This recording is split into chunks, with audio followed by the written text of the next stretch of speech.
Yeah, greetings my YouTuber friends. Welcome aboard again. You're talking with Jim, the owner of a London Taxi International TX2, an old London cab on a 2003 plate that's managed to accrue 260,000+ miles. Very good afternoon to you. As you can see, everyone, I've got the tie on, and it's 10 to 4 in the afternoon, and I've just finished work and I'm on my way home. Good news on the taxi front, with a tint of oh my god moment. Basically done the hose on the previous videos. Do you remember the hydraulic hose?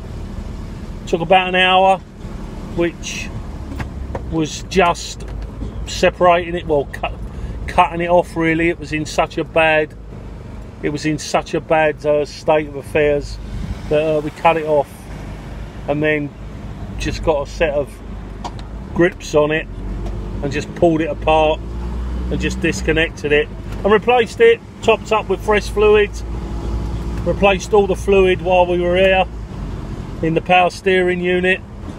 And I must admit, the power steering now is just like to die for. It must have been leaking and sort of letting in as well. That was really playing up, so that's a great positive, everyone. That's all fixed, and to top it all, we got no leaks, so that's a sort of, well, I reckon a win-win. But you know, out of every good news, you've also got to have a bit of bad news. Well, a bit of news that's, excuse me, not so good. Over the weekend, I was driving in a bit of an unfamiliar ground. If you remember on some of my previous videos, excuse me, one of my pet hates is potholes and the lack of people looking after the road. And what did I do over the weekend? Yep, I just couldn't avoid it. I had a motorbike on my offside, and I just had to go down this pothole that basically was like a chasm, and it grounded out the cab, gave a nasty bang. Didn't appear to do anything at the time. Everything was like hunky-dory, and I wasn't too concerned. And then about sort of a few hours later, I noticed I was getting a real squeak off of the front near side wheel, and the squeak sort of grew from a squeak to a groan, from a groan to a grind, and in the end it's bloody unbearable. I've actually got it now. You probably can't hear it, but it's, yeah, did you hear that? I'm not sure if you picked that up, but it's driving me flipping mad. It's such a loud noise.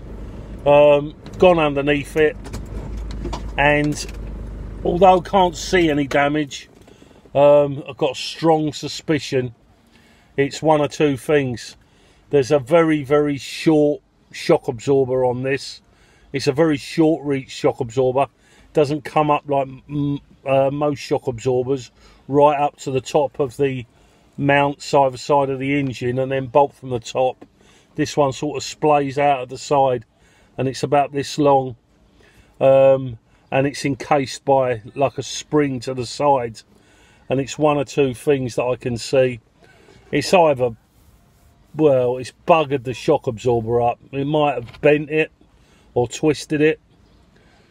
Either that or it's broke the spring, which I can't see because it's all encapsulated in like a cup. So if it's broke the spring, I might as well change the shock absorber while I'm there. And then you think to yourself, well, what's the point of just changing one side, you might as well do both sides. And actually the shock absorbers are not expensive at all.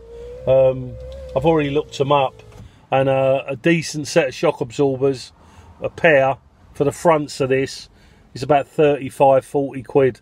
So you're not talking a lot of money. It's just the time and getting out there for a replacement, and then finding you've got a cracked spring as well.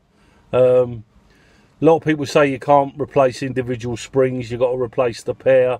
But I know in the past I've done that and just replaced a single spring, because the near side is absolutely fine. There's nothing wrong with it at all. It's just this offside. I'll see if I can, actually, you might be able to hear this. Open up the door. See if you can pick this up.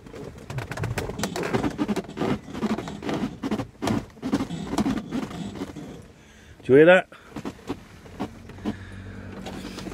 Not good. Not good at all. It's not terminal. It's not a safety issue, but it's something again that needs done. So you wipe one repair off, and then another repair comes in alongside. I'm still smiling. It needs to be done. It's exactly what I've said about these vehicles. They've done a lot of mileage, and a high proportion of them are not the best looked after when they're working. They're basically out there to work, to do the job for as little money cost as possible. And if they can get away without servicing or replacing parts when needed, they will do. And that's what's happened. So you'll probably find when this shock absorber comes off, it's probably the original shock absorbers on the original motor from back in 2003. So that's another job to be done. Obviously I'm working all this week, so it can't be done to the weekends.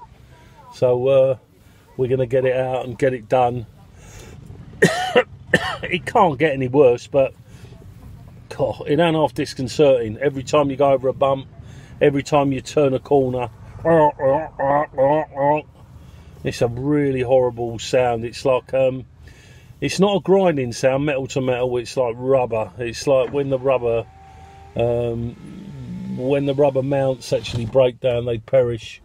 And once those rubber mounts perish and break down, then you end up with this bloody awful sound. I did do a bit of a cheat, and I've gone underneath and I've sprayed it with some graphite. But in spraying it with some graphite, you make a bit of a mess if you're not careful. And I tell you the truth, it hasn't made any difference, because you're basically spraying blind. You don't really know until you get it off what it is. So that's the latest in the trials and tribulations of an owner of a TX2, ladies and gentlemen. But am I demoralised? Nope. Am I upset? Nope. Am I a bit miffed that my weekend's probably going to be spent mucking about with cars? Possibly just a little bit, but it is something that needs to be done. Bit by bit, we're replacing all these, I call them the ancillary products, all the stuff with rubber bushes, and that will go over time. And then hopefully, as I've said in a previous video, because I've done it and replaced it, then because it's running 10 to 12,000 miles a year as a standard car, and you know, not over 100,000 miles a year, because if you look at it, 19 years old, 200,000 and 260,000, you do the maths. So it's not doing nowhere near that. So I'm hoping, fingers crossed, that it's gonna that it eventually will get to the bottom of it. Apart from everyone, nothing else to report. The cab's going really, really well. Still haven't had a chance to do the major detail to it, only just a wash and a general polish up. It's just been too bloody warm. As I said here, the detailing fluid would just set on the bonnet. It was that hot. So I'm gonna have to wait for an inclement day where it's just a little bit this and that, you know, not too wet, not too cold, you know, not too hot, not too dry. and then get on and do it. So apart from that, everything else is fine. I will report back to you once I get to the bottom of the Squeak, and then from the Squeak it was the grind, and then from the grind it'll be, God knows, it can't get much noisier under here, I tell you. It cannot get much. But I'm happy that the driveway now is not coated knee deep in brake fluid. That is now, well, it appears to be completely clear now. So fingers crossed for the next time. Nothing else is going to come round the corner. Anyway, don't let that put you off if you're thinking of owning one of these. It's worth giving it a go. I'll be back shortly and let you know if we manage to cure the grind and the Squeak, and basically what else I needed to put in to make it all go away. Alright everyone, thanks very much for listening. As always, the big fella, I'm on my way home now, and I will catch up with all of you very soon. Ciao ciao and take care. Cheers.